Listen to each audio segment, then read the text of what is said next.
Hi Phil, my name is Charlie here at Whitehorse. We're going to do a little walk around on your new unit.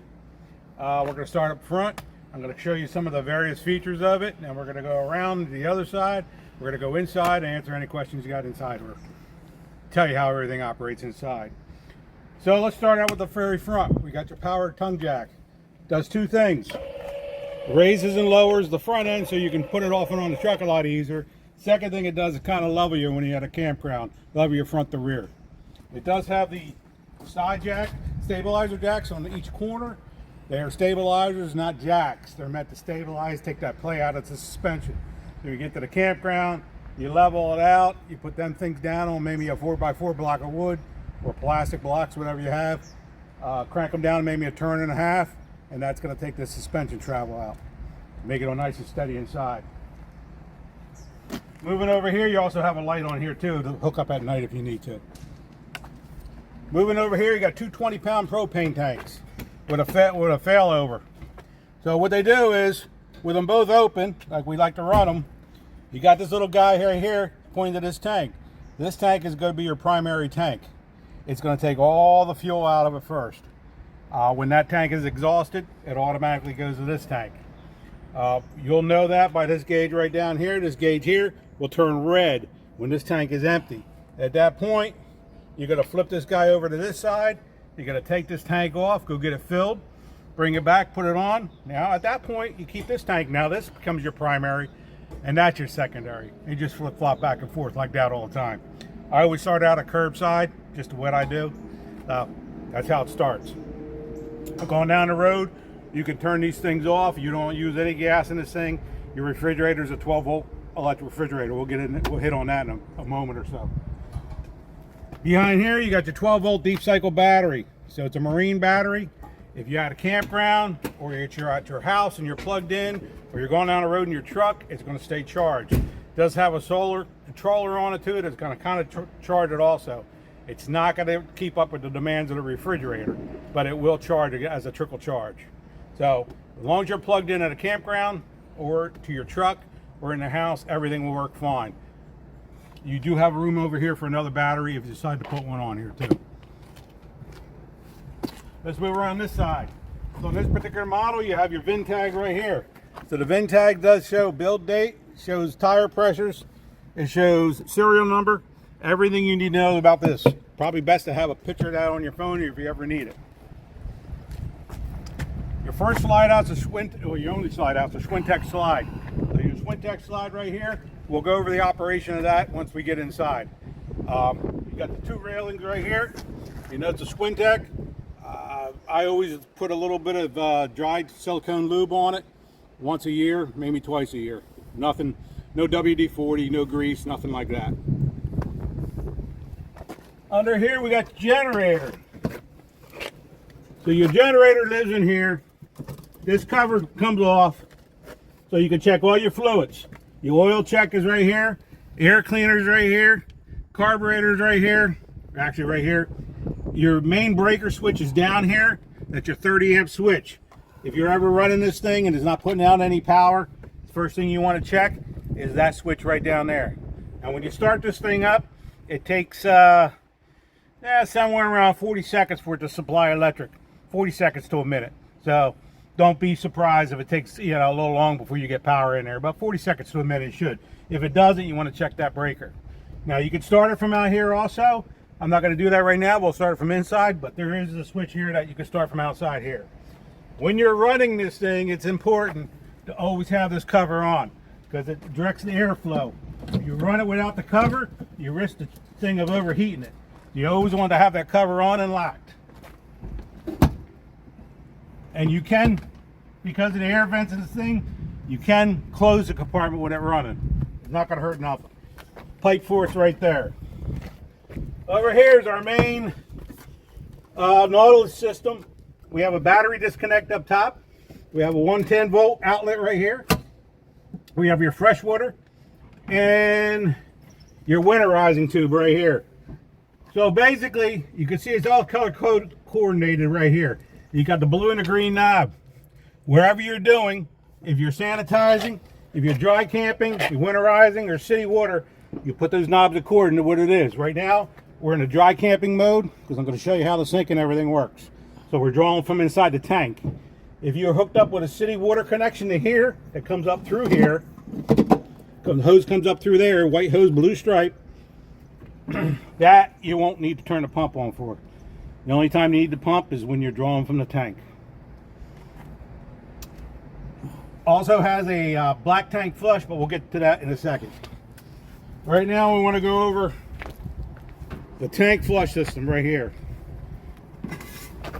Your tank operation here is all the valves should remain closed before you empty your tanks. They always should remain closed. You got a gray tank and you got a black tank. The handles are underneath the corresponding, where it says rating right here. That's what a black tank is, the gray tank here. Your black tank's your sewage. The gray tank's your shower water and your sink water. So your outlet for it is right here. It's the bayonet mount right here. And you hook your sewer hose to it. It goes out to where you're ever going to dump. You're going to dump at a campground, it goes out to the dumping station or a tote or wherever you're going to dump. First thing you want to make sure is everything's hooked up securely. When it's secure and hooked up, you open up your black tank. That's got to go out. It takes about 10 minutes to empty. If you don't have a clear nozzle on there, you can't see it, you can listen to it. About 10 minutes, it'll be empty. When that is done, you push the handle in. Then you get your gray tank. You open up that handle. That water kind of like goes through there and kind of cleans out the hose with the gray water. When that's done, you shut that. At that point, you got two choices. You can put your chemicals in your toilet and call it a day, or you could do a black tank flush. And that is using this guy right here. So you put a different hose on there. You don't put your white water drinking hose. Use a different hose. You don't want to cross-contaminate. So you get one of the Home Depot zero gravity hoses, put it in there, and then you hook that to the faucet, you turn it on. The most important thing to remember, that black tank valve has to be open when you're doing that. Because if you're doing that and that tank is closed, it's going to back up inside and you're going to have a mess. So don't get in a conversation with a neighbor on a Sunday morning and say, oh, you know, make sure that black tank is open. You don't have to do that every time. You can do that. Some people do it once a month. Some people do it twice a year. Some people do it every time. It's up to you. All right, let's move on. So you got your water heater right here. So basically you got a gas electric water heater right here. So the electric side and the gas side. You won't really need to go in here for anything except when you winterize. When you winterize, you're going to take this plug out of here to drain it. And this is your overflow protector on here, so it's your pressure regulator. If you ever see this thing drip, it will drip occasionally, but if you ever see water running out of it, you need a new one of these guys. Hardly ever happens, but if you see it, that's what it is. Inside, I'll show you how to operate that stuff. Over here is your outlet for your furnace. So when your furnace is on, you're going to feel the vibration, you'll hear the vibration, and you'll feel the exhaust out of here. That's your furnace. Over here we got a 30 amp cord going into the RV. So it's a 30 amp system. So just remember, this is the shop cord. You'll get a new cord. We got a new cord in there for you.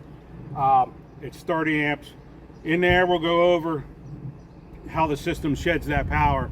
So if you want to use the air conditioner or coffee maker or the water heater on electric or something like that, I'll show you how that all works. Over here we have the tires. So you got your dual tires, very important. Inflation is number one. Inflate them to that chart on the front I showed you earlier. Wherever you go, you need to have those tires inflated. Also, check the lug nuts. So about 350 miles, you want to retorque the lug nuts, should be about 90 pounds.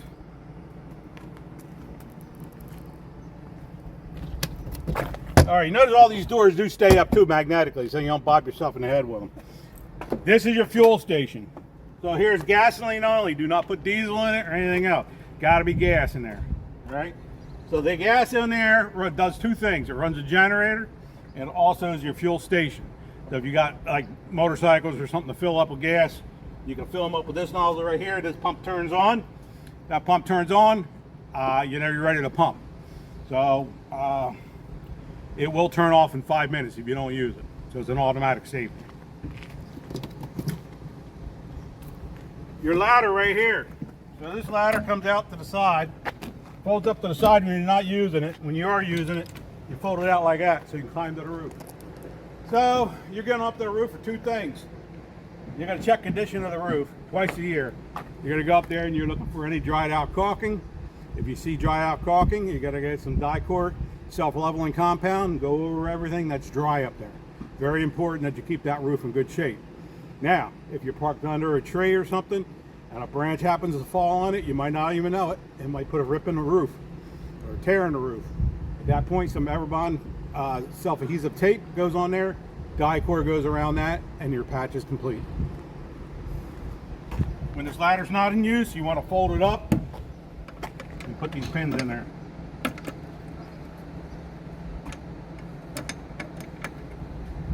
All right, come to the rear deck on this thing. So you can see I got the awning light on right now. That awning's in. I'm going to show you how that works in a second. In fact, I'm going to put it out right now. Let me put the awning out.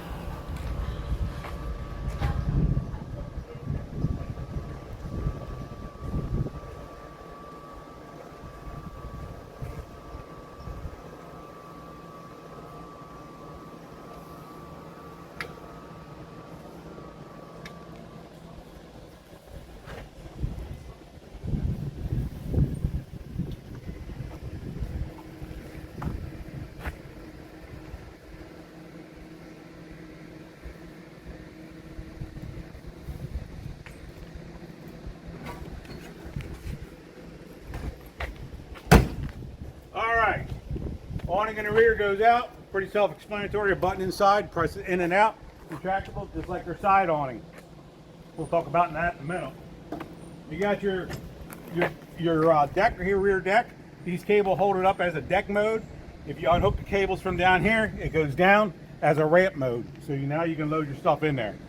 We'll show you how everything can be rearranged inside so that you can load stuff in there. This deck right here, this folds up pretty easily, if I can remember it here.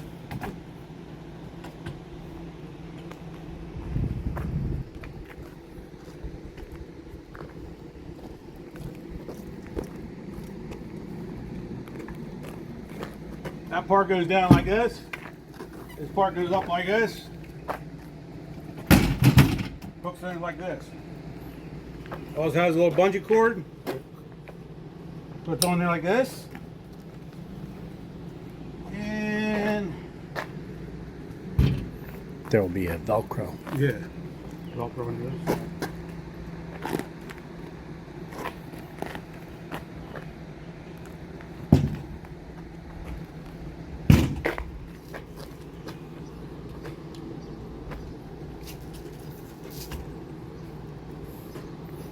So you use this Velcro here to Velcro these together. Same with this one here.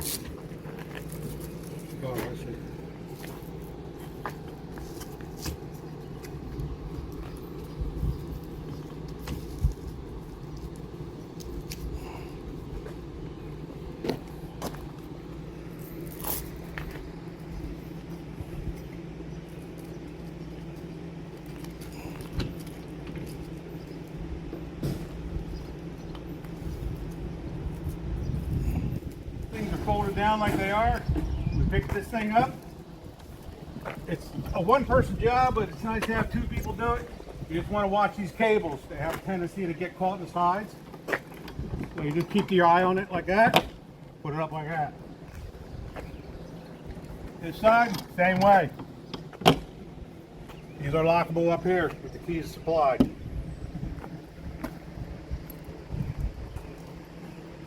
All right, let's go over to the side here. First thing you notice, we got a nice size awning. The awning is beautiful, but it's nothing but a glorified sunshade. Any kind of weather over 15 mile an hour, wind coming over, that needs to go in. If you're going out overnight, it needs to go in. Going out to dinner, needs to go in. The only thing with this awning is it's not protected by any wind damage. They're very light arms. Well, you know, the wind will take them. So just be careful of that. Mind the awning will be fine. When this awning's all the way out, like right now, I don't have it all the way out because I got a wall there. These things can go down and they can change the pitch of the awning. So in a light rain, you can let the water run off. If it's a heavier rain, you don't want it all the way out, but you can put it out enough to cover the front of the door.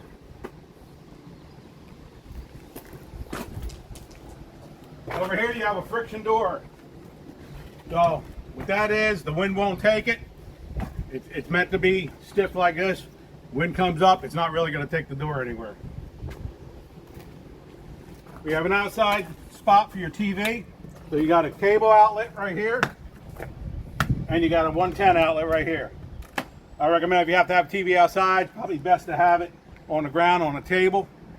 Some people want to hook them to the side. I do not recommend that. Only because who wants to drill holes in a brand new camper? All right, in here, we have a forward compartment for storage.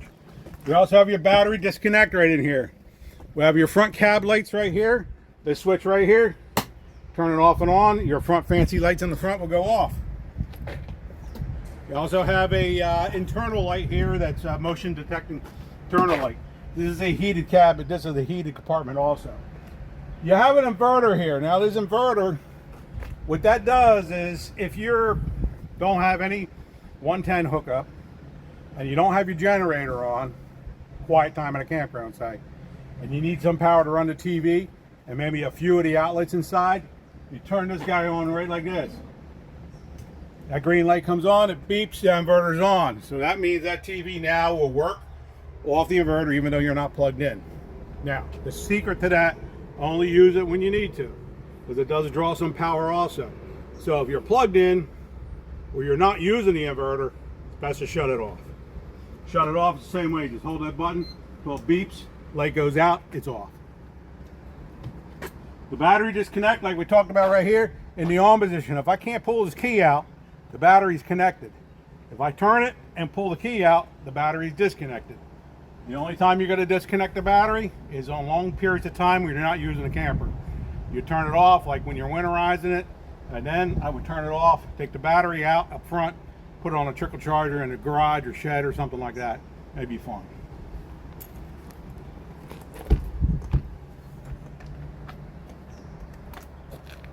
So, let's start inside. We walked inside.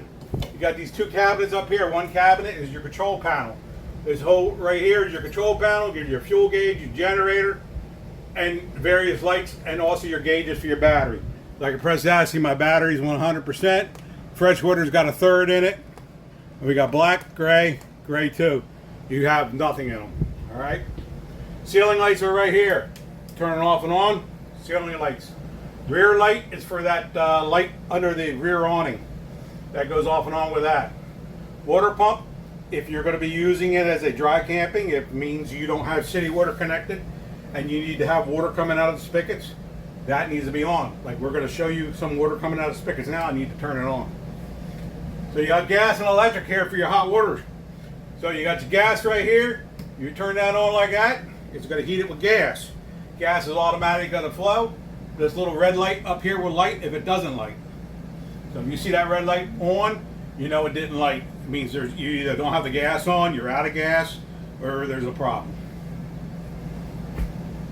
Your bed lift controls are right here. We'll go over them in a second.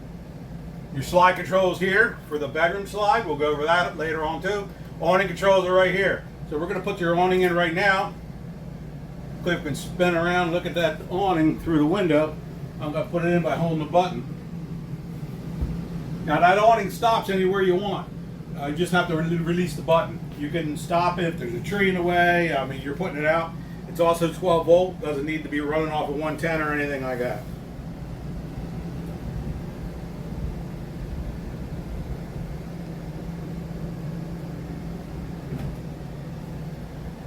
All right. One of the most important things on this coach is the power control system. This is a 30 amp coach. So with 30 amps, you only have 30 amps to use. This guy right here does a great job of managing the electrical system in here. So you right now see the amps I'm drawing right is 13.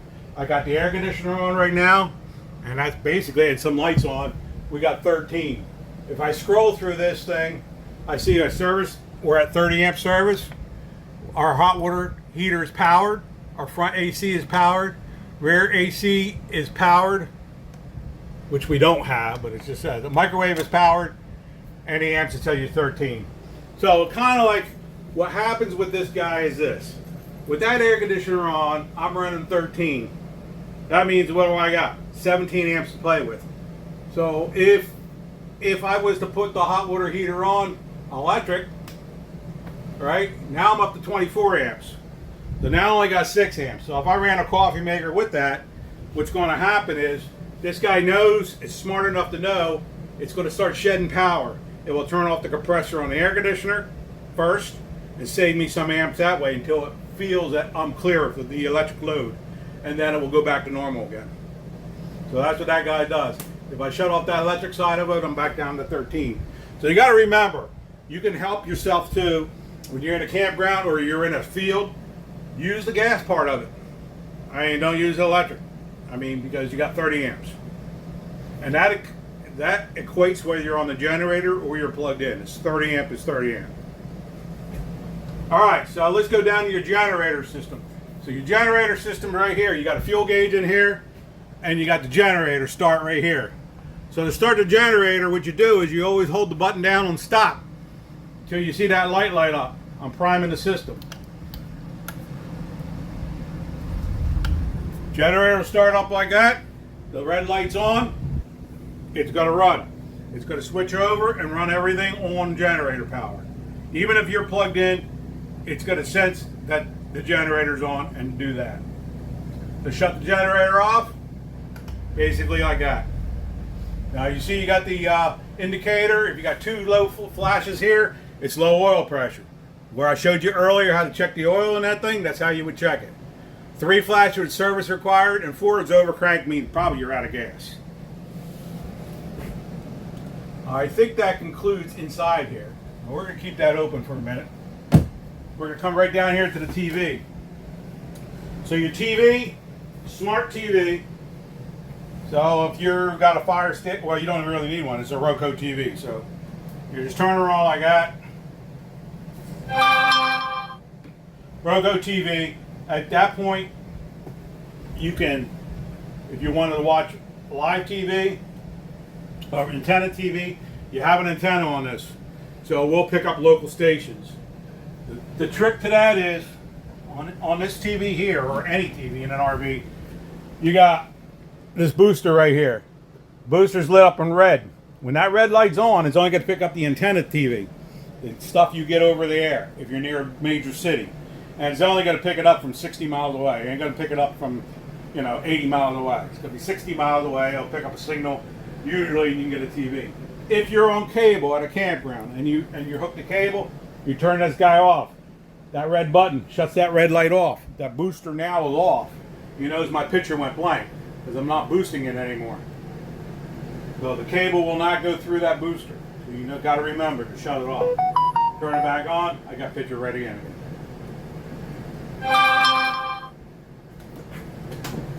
TV kind of plugs right in there and locks in position. And shut her off, pretty much, off and on, pretty self-explanatory. Over here we got your radio.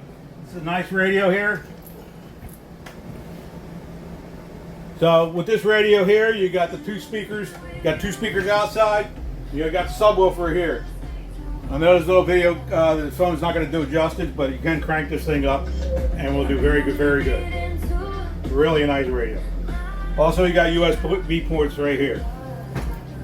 There's a whole booklet on this radio so you can read about it as the TV and really everything I'm telling you. The owner's manual does cover it pretty good. The booklet's right in there. Shut it off, you just hold down that switch, till it's off, the display will go off, and you're off. Underneath here, I've got more cabinet space. Alright, let's move over to the refrigerator. So the refrigerator here is a 12-volt fridge, which is really, really nice. I know you can't notice, but it's cold. You can feel the coldness of it. It's only been on for about 8 hours. The big difference between this and an absorption refrigerator is they get cold a lot quicker. So you really need to allow yourself maybe 12 hours for this to get nice and cold and ready to support some food. So if you're going to go away, Either you keep it plugged in your driveway all the time, ready to go, or when you get ready to go, leave yourself 12 hours to get the refrigerator cold. Over here's your refrigerator. Off and on is right here. It's just a simple button, off and on like this. You can set the temperature up here. So if I want to set the temperature in the freezer, I go here. I can plus it up to 5, which is the coldest I can go in the freezer. All right. If I want the refrigerator, which is this part right here, I can set that up to 5 or whatever temperature I want. So when you get food in here, you'll know what it's going to be. You can't really tell when it's empty, but you can tell when you've got food in there. This is also a sleep mode, which takes less power consumption. So when you're trying to stretch the battery out a little bit with this thing, you put that on and it will go into a sleep mode. Kind of keeps it from running as much at the expense of the compressor not cycling off and on. Still keeps the food cold, but does a better job of it. All right, moving over to your microwave. So you got a regular microwave right here, no thing. You notice this guy here showing the 2 blinking lights with the 2 blinking dots. When it shows the blinking dots like this, it means you're hooked to shore power or your generator's running, one or the other. You always know when you are by the microwave with the 2 blinking dots there. Underneath, you got a fan and a light. Your range. So your range works by the propane, and that's pretty easy. You just turn it on like this, or you hit it up like this. Just like that. Alright? It's lit up here too, so when I turn these off, they go to blue. When they're on, they're red. You know. The oven lights the same way. You're going to hold that in for 20 seconds, hit that sparker, let it light the pilot, and then after a few minutes of holding that in, you release it, turn it, and then you light the main burner. Or you can just light it with a lighter. I always didn't mind with a lighter because I wanted to make sure it was lit. You got spots for pot pans down there. So here's our kitchen sink. We got a nice drying rack. These are real in demand a few years ago. People were stealing them. Now everybody has them, so they're great. So now we got the water pump on, so we get water out of here. This thing, the sprayer, it's really a nice system. I got hot water right out of here right now, and I haven't had the heat on that much. Cold's on this side, pretty much like that.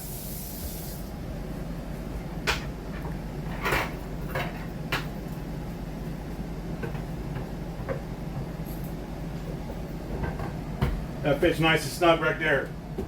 Underneath here, you got a trash can and your access to your plumbing. And more drawers over here, silverware or whatever. Alright. The big thing in this thing is the HappiJac bed. So let's go over how that works. Right now we're set up as if you were going to be in a dining position. There's a table upstairs there. I'm going to put that bed down in a second and show you, and a ladder. Go right down the table, go down in there. You put it right here. Make sure these supports are down. You can sit here and have dinner right here. Actually really nice. That door, we put the gate up earlier, but if that door was down and screen, you'd see it all the way outside there. Really makes a nice setup. So, to do this is one or two ways. When these things are folded down like this makes a bed also. Alright? So with that being a bed, you can have a bed down there and you have a bed up there. Now to get that top bed to come down, there's one trick you got to do. And that's right here on this corner right here. I'll tell you what to do. There's 4 pins in here. So right now they're pointing down. You flip them up like that.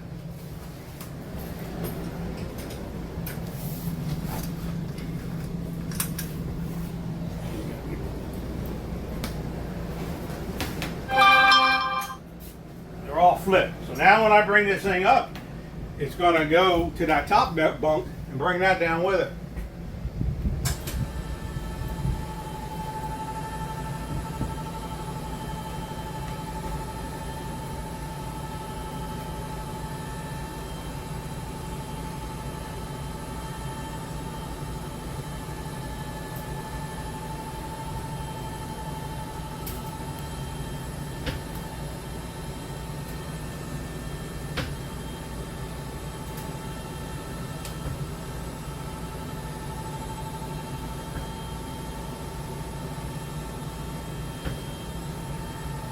Now, if you had both of them up like that, it gives you room to load stuff in.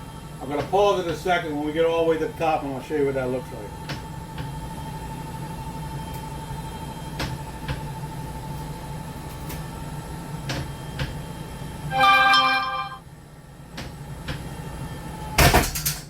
Okay, so our click means now we got the top bunk engaged too. So if you're going to load stuff up, you would just simply take these guys up here, fold them up, sit like so, and now you'd have a place to load in stuff. So now we're going to put this down. Say you were sleeping, people, and you wanted double bunks back here. So coming down, you see that top bed now is coming down. Because we flipped those levers, it knew to bring that top bed down.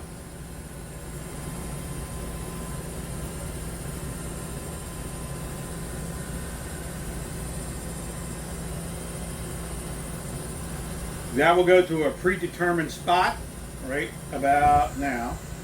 And then the bottom one will go down to where it was originally.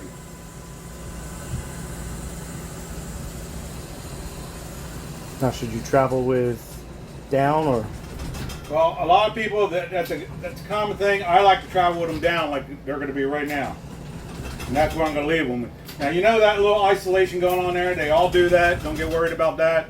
I just let off the button a little bit and then I let it go down. It seems to only do it when the top bunk is down. Alright, so that's down. So now up top here, we got the table, we got the ladder. All your legs and everything are in the front compartment. I'll show you where they are. So we're going to pretty much finish up in here. Yeah. You got plenty of top cabinets up here too. And all these lights you see here are push button lights. So the ones over there above the bunk, the ones that don't turn on with the main switch are all push button. Okay. All right. So let's head out to the bathroom. So the bathroom is pretty much, I don't know if you've had an RV before, but I'll tell you how everything works. So you got a porcelain toilet, which is nice, so it's easy to clean. So the pedal in the toilet does hold it halfway down and it fills it with water. Water's your friend when you're camping. All right, go all the way down and it empties it. Pretty simple. Over here, the bathroom sink. Again, you got the hot water on this side, which you can hear the pump running, and the water's getting warm. Now the water's hot. Pretty simple. Cold water on that side. Over here we got a light for the bathroom, and you got your fan up here too. You have to open up that lid, and you can use that like that. Just remember when that lid's open and it starts to rain, you don't have a vent cover, so rain will come in. Your shower. So your shower is like an ordinary shower. The only thing different is you got a button on here to stop and start. So you'll learn, like I said, I don't know if you had an RV before or not, but you'll learn whether you want to use water, like to take a marine shower or not. And that's basically soaping up, rinse off, soap up again, rinse off, do your hair, whatever you got to do. That's what you got. That will save a lot in tank operation. But if you don't do that, it's fine. You can still do it the old-fashioned way. Over here we have the rear bureau right here, which gives you drawers. Also gives you that's where your breakers and fuses are right here. So if anything goes wrong, that's the first place you could check electrically. Fuses and breakers right there. More cabinet space down here. This guy right here is a nice little cubby hole. This thing keeps your table legs right here, keeps your power cords right in here, and your crank for the outside crank. Over here is a TV backer location. So if you're going to install a TV, you have to go right onto the sticker. That's where a piece of wood is behind here, and the connections for it are up there like that. So it also has another vent up here that can be open, but it's not powered. This bed has to be folded up with it when the slide goes in and out. So right now, slides out, the bed can be folded down and you're fine. To put the bed in the other position, this mattress is a split mattress made for that purpose. Splits up like that. That bed's going to slide. I'll show you that momentarily. Slide in, and this part's going to close all the way up. Another important feature, or another important thing to note, these doors. These doors are roller doors. Like when I unlock them, like this, they roll like this. That's all nice, but they have to be locked when you travel. They have to be snapped. We're going to go back and forth, just like this one too. All the roller doors will be snapped. Light back here, and you got a light for that indirect light back here too. Let's start to put that on.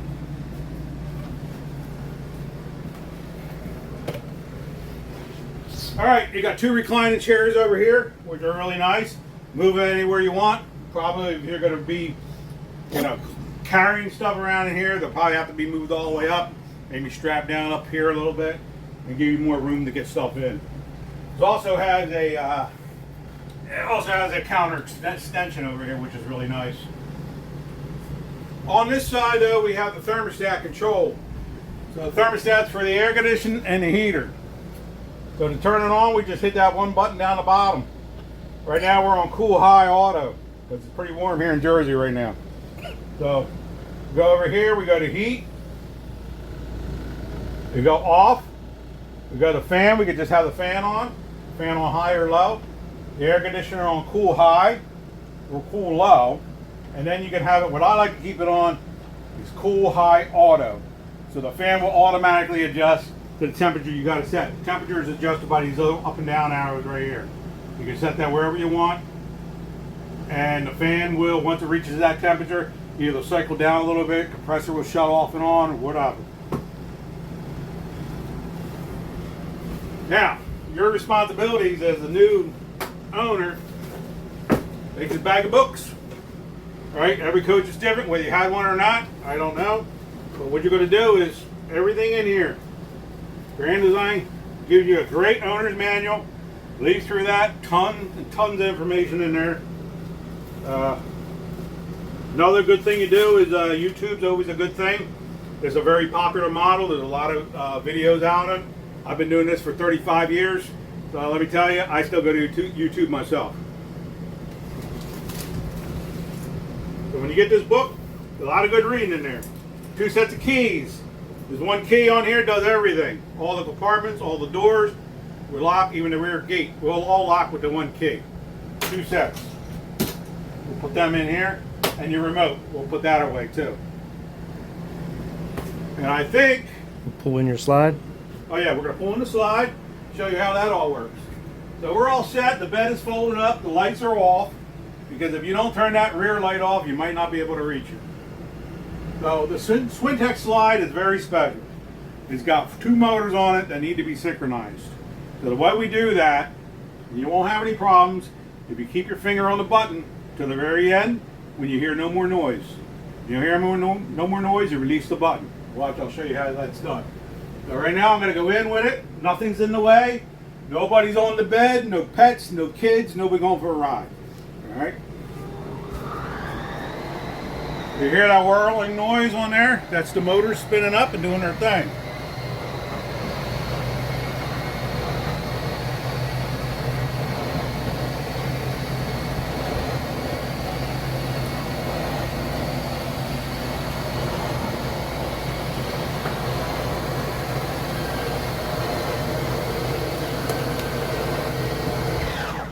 Now there's no more noise. My finger's still on the button.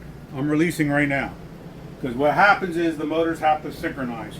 So they count revolutions. At the end there, they count how many revolutions they want, they've had, and then they synchronize. And that's the most important thing. When you're going out or bringing in, keep your finger on the button until you hear no more noise. All right, over here, so we are done with our water. I'm going to shut the water off. I'm going to shut the gas off. Don't need that no more. Basically, I think that concludes our walkthrough.